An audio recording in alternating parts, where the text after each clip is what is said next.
Right now, in a California fire station, a century-old light bulb is glowing. It isn't some high-end LED or classified military invention. It is a simple, hand-blown carbon filament bulb, crafted by the Shelby Electric Company, all the way back in 1901. It has remained lit almost non-stop for 124 years, outlasting its original creators, the technicians who first installed it, and several generations of firefighters who have walked beneath its light. Now compare that to the technology sitting in your pocket, or the appliances in your home. Your smartphone is lucky to hit the 3-year mark before the battery dies, or the operating system bloat makes the entire device crawl. Your washing machine might last 7 years before a fried circuit board makes a repair more expensive than buying a total replacement.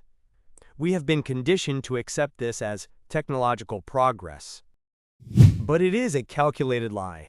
The reason your great-grandmother's appliances still work while your 2026 smart fridge is destined for the scrap heap isn't a loss of engineering skill.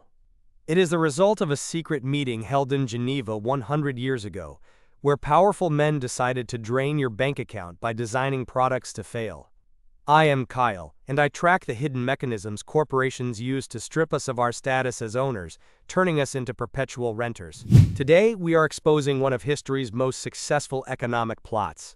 We are diving deep into the Phoebus Cartel, the birth of planned obsolescence, and an economic system that was designed to punish you for simply wanting quality. The story begins in Christmas 1924.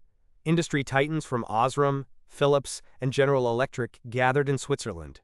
But they weren't there to celebrate the holidays. They had a serious problem that needed a radical solution. Their problem? Their light bulbs were simply too good. With a lifespan of 2,500 hours, consumers rarely needed replacements. In the eyes of a capitalist, a perfect product is a nightmare because it effectively kills all future sales. To fix this, they formed the Phoebus Cartel. Their mission wasn't to drive innovation or improve lives, it was pure sabotage. They mandated that from then on, every single bulb must fail after exactly 1,000 hours. They even established a testing bureaucracy to find any factory that accidentally made a bulb that lasted too long. Engineers were literally punished for excellence and were forced to design frailty into their work. By the 1940s, the 1,000-hour bulb became the global norm. The cartel eventually vanished, but they had proven a lucrative point that changed business forever. You make significantly more money selling garbage twice than you do by selling perfection once. This virus of planned failure soon infected every major industry. In the 1920s, Ford's Model T was so durable and well-built that sales eventually plateaued because people simply did not need to replace them. In response to this, General Motors, Alfred Sloan pioneered the concept of psychological obsolescence. Instead of making the car physically break, he decided to change the styling and outward appearance every single year. If you drove a car that was only 2 years old, your neighbors knew it immediately.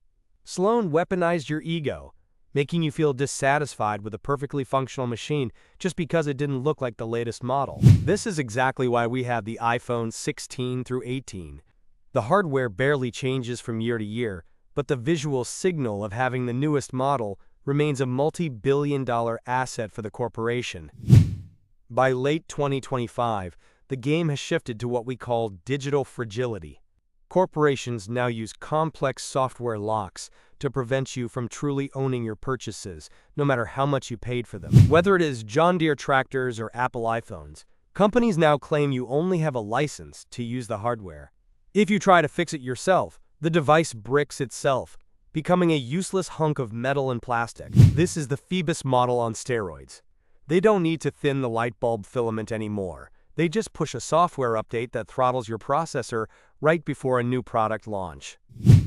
Even fast fashion follows this script. A 1950s shirt was built to be mended and worn for years. A 2026 polyester blend is chemically designed to disintegrate after only 5 washes. This creates a replacement tax. When you buy a $1,000 laptop with a soldered battery and glued chassis, you aren't an owner, you are a tenant. When that battery fails, you lose the whole $1,000. If these devices were designed with simple screws instead of industrial glue, A $50 part would save the entire machine. Corporate greed is bleeding you dry by actively denying you the right to maintain and repair your own property. A final evolution is the subscription trap. We see it everywhere now. BMW tried charging customers a monthly fee for heated seats that were already installed, and Adobe rents you software that you used to be able to own outright. If you stop paying the monthly fee, your access simply vanishes. This is the "you will own nothing" economy. It ensures that your wealth is constantly siphoned away, leaving you with zero actual assets at the end of the day. Our global economy actually depends on this constant waste. If we all bought products that lasted 20 years, the gross domestic product would tank.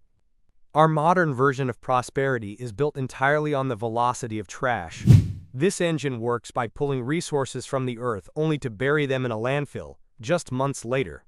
Your wallet is the fuel for this destructive machine, keeping the cycle of waste and replacement moving forever. So how do we actually fight back against this global conspiracy? The first step is to join the right to repair movement and actively adopt the buy it for life mentality when it comes to every purchase you make. Stop buying the cheap plastic version at the big box store that is designed to fail. Instead, buy the commercial grade version used by professionals. It costs more upfront, but it lasts 10 times longer than the disposable alternative. Always look for repairability scores before you hand over your cash. It is a simple rule. If you cannot open a device with a standard screwdriver, then you should not buy it. We must reject the idea that new always equals better. Today, new often just means cheaper materials. Every time you repair an appliance or keep an old car running, you are committing a direct act of rebellion against the Phoebus Cartel. Be the glitch in their system. Keep your capital in your own pocket where it belongs. If this opened your eyes to why your technology is dying, share this message. It is time for all of us to wake up. Thanks for watching, and I will see you in the next one.